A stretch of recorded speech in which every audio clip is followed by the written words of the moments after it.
लोग शर्माते हैं, अरे मैं नमाज पढ़ूंगा तो मेरा दोस्त क्या बोलेगा, ये कब से सुधर गया। उसकी दोस्ती आपको कब्र में काम नहीं आएगी,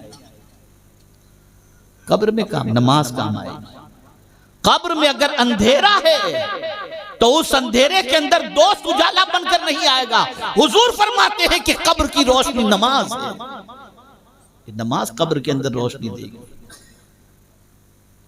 तो आज से कोई बाप बेनमाजी न रहे, और इसी के साथ साथ जब भी नमाज पढ़ने के लिए जाओ हर मस्जिद में न घुस जाओ, ये देखो गुलामे रसूल तो है ना इमाम, सुभान अल्लाह सुभान अल्लाह, सुन्नी सहीहुल अकीदा तो है ना इमाम।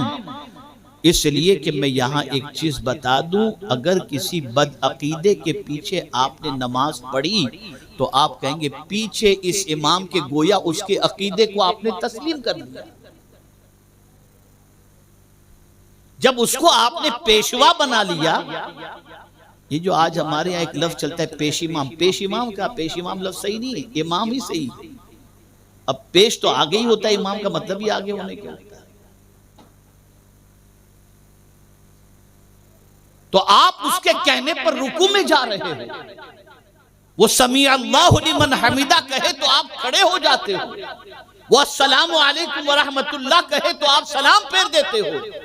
तो इतनी सारी बात मान रहे हो, तो गोया उसका अगर गुस्ताखी से भरा हुआ अकीदा है तो बद अकीदे के पीछे आपने नमाज पढ़ ली तो उसके अकीदे को गोया आपने तस्लीम कर लिया।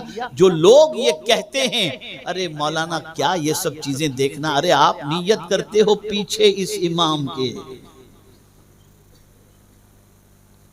तो सुन्नी सहीहुल अकीदा, ऐसे सुन्नी नौजवानों अपनी मस्जिद को भर दो, इस तरह से नमाजी बन जाओ कि दुनिया कहने पर मजबूर हो जाए कि सुन्नी कभी मुस्तफा जान रहमत का गुलाम कभी बेनमाजी नहीं हो सकता।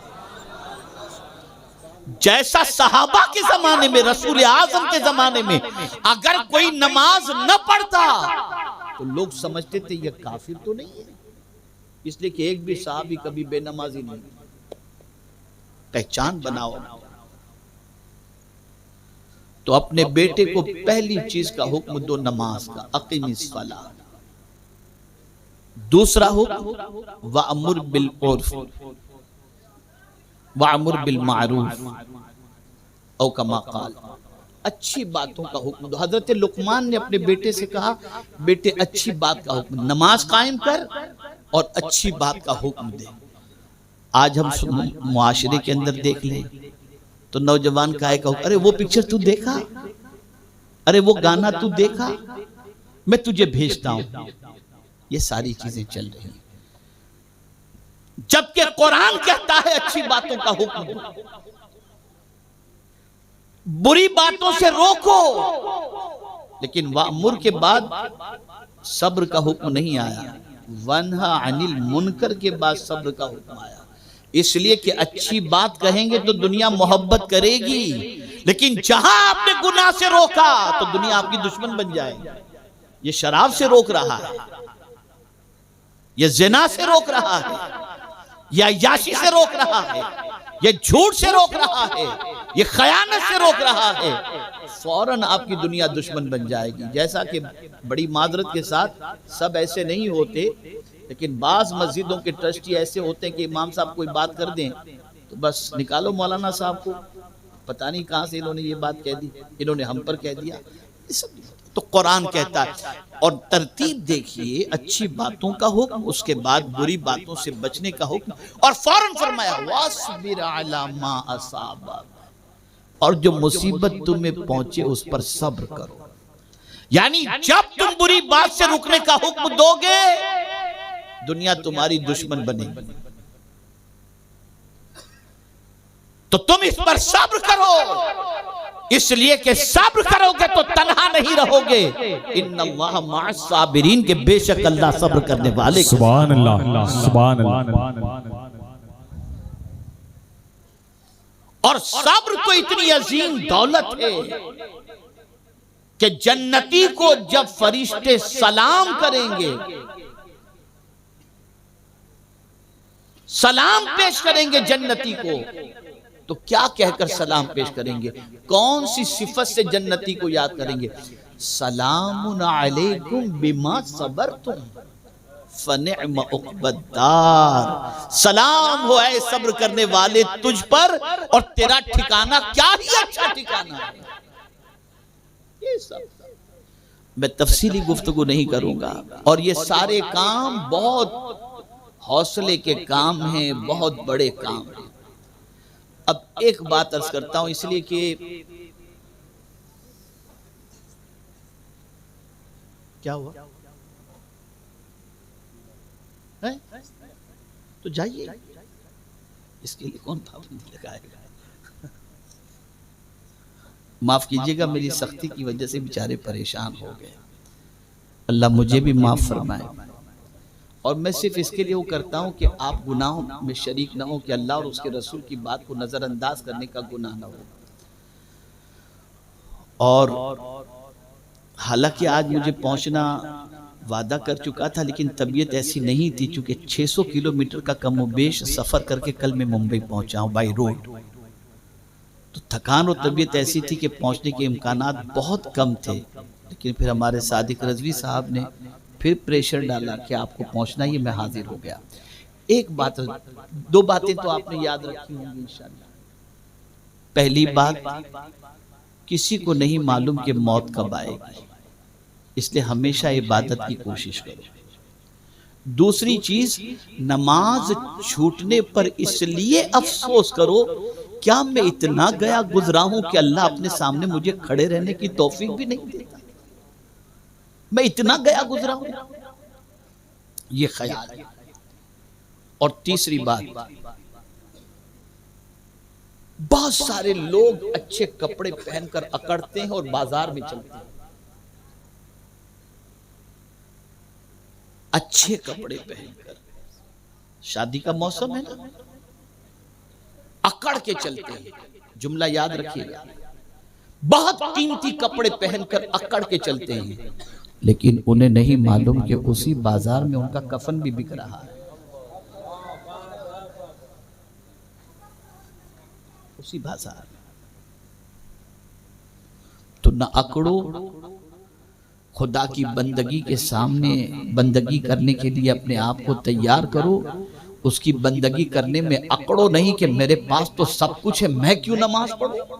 जिसके पास कुछ न हो वो नमाज पढ़े। ये सब तकब्बुर छोड़ो और इन सारी चीजों से बाज आ जाओ। और एक और चीज मैं आपको बताऊं, और वो ये है कि जो लोग रात के अंधेरे में गुनाह करते हैं वो अल्लाह से डरे। अगर उसी हालत में मौत वाक़ई हो गई तो अल्लाह को क्या मुंह दिखाओगे?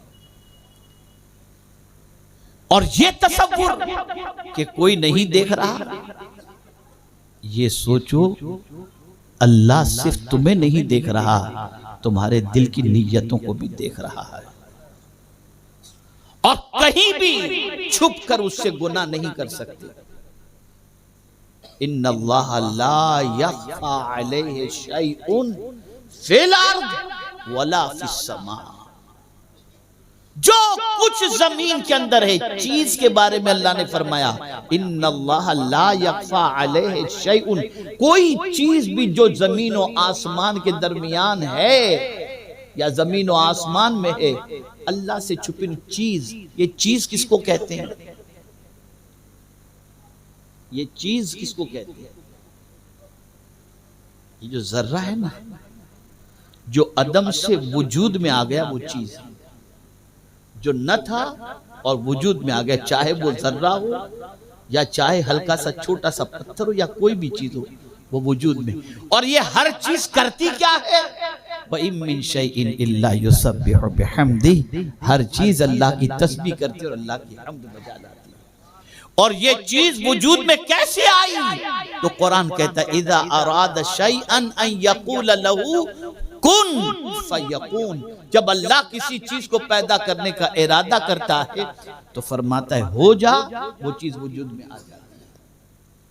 तो ए रसूल आजम सल्लल्लाहु अलैहि वसल्लम के दीवानों, आज से हर बाप और अगर कोई बाप ये समझे ये नहीं पढ़ता मैं क्या करूं, आपने हुक्म दिया था, और अगर आपने हुक्म और इसके पीछे आपने कोशिश नहीं की तो आप ये समझ लीजिएगा हुजूर सल्लल्लाहु अलैहि वसल्लम की हदीस है, कुल्लुकुम राइन व कुल्लुकुम मसऊलुन अन रइयतिही। हर आदमी को अपने मातहत वाले के बारे में जवाब देना पड़ेगा, उससे पूछा जाएगा।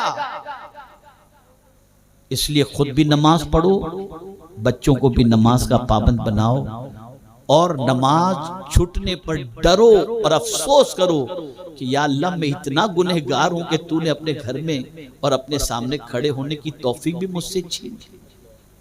ये जहन के अंदर रखो, दिलो दिमाग में के अंदर रखो, नमाज की पाबंदी करो, और नमाज का बच्चों को भी हुक्म दो, बीवी को भी हुक्म दो।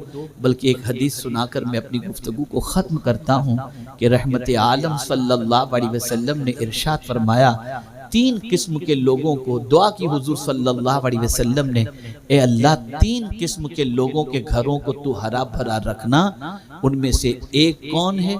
तो सरकार फरमाते हैं, जो बीवी अपने शौहर को नमाज के लिए उठाए और जो शौहर अपनी बीवी को नमाज के लिए उठाए। हुजूर फरमाते हैं अल्लाह उसके घर को हरा भरा रखना। आज न बीवी को नमाज की फिक्र रही, न शौहर को नमाज की फिक्र रही। ये सारी चीजें छोड़ो, और जो ये जलसों में आप आते हो, प्रोग्रामों में आते हो, अदब के साथ आओ। जितना अदब करोगे उतना फैज ज्यादा मिलेगा। आप में से बहुत सारे बेचारे ऐसे हैं जो ज़ौक़ व शौक में आ जाते हैं, देखने सुनने के लिए आ जाते हैं। थोड़ी सी अपनी इस्लाह अगर कर लें और तवज्जो से सुनने के लिए आ जाएं तो कभी किस्मत इतनी बेदार हो जाती है कि पता नहीं क्या क्या नजर आ जाता है। बावुज़ू आने की कोशिश करें, सर पे टोपी रखा करें, ठंडे दिमाग से गुफ्तगू को सुना करें, और इस नीयत से हज़रत फ़ुज़ैल बिन अयाज़ रज़ी अल्लाह ताला अन्हु निकल रहे थे खतीब का खिताब सुनने के लिए। तो गए अपनी माँ से इजाज़त लेने, माँ मुझे इजाज़त दे कि फ़लाँ खतीब तशरीफ़ लाएँ, मैं उनका खिताब सुनूँ। कुर्बान जाइए माँ के जवाब को भी। फ़ुज़ैल इब्न अयाज़ रज़ी अल्लाह ताला अन्हु की माँ फरमाती, बेटा क्यों खिताब सुनने जा रहे हो, क्या वजह? कहा माँ बहुत अच्छे खतीब हैं, बहुत अच्छा बोलते हैं। माँ ने फरमाया जाओ बेटे इजाज़त देती हूँ, लेकिन एक शर्त है, एक नीयत कर लो। कहा माँ क्या नीयत करूँ? ये नीयत करो कि जो कुछ अल्लाह और उसके रसूल के फरमान वो सुनाएंगे, मैं इंशाअल्लाह उस पर अमल करूँगा। और अगर तुमने अमल की नीयत नहीं की और सिर्फ सुनने की गरज से गए तो पहले तो नहीं जानते थे और गुनाह करते थे, जानकर गुनाह करने का अज़ाब डबल तुम्हारे ऊपर। क्या हम इस नीयत से आते हैं? गांव का जलसा है, चलो सब मिलेंगे, चलो चलो देखें क्या होता है, चलो बस यही नीयत दुरुस्त करो। हालात आपके सामने हैं, सिचुएशन आपसे छुपी हुई नहीं है। कब सुधरेंगे, कब अपने आप को बदलेंगे, कब अपने आप को चेंज करेंगे? हमारे बहुत सारे साथी कहते हैं अरे सब ऐसे ही, अब क्या करें, कौन सुधर के क्या फायदा। नहीं, जवाब आपको देना है आपके बारे में, कोई और आपकी कब्र में नहीं आएगा।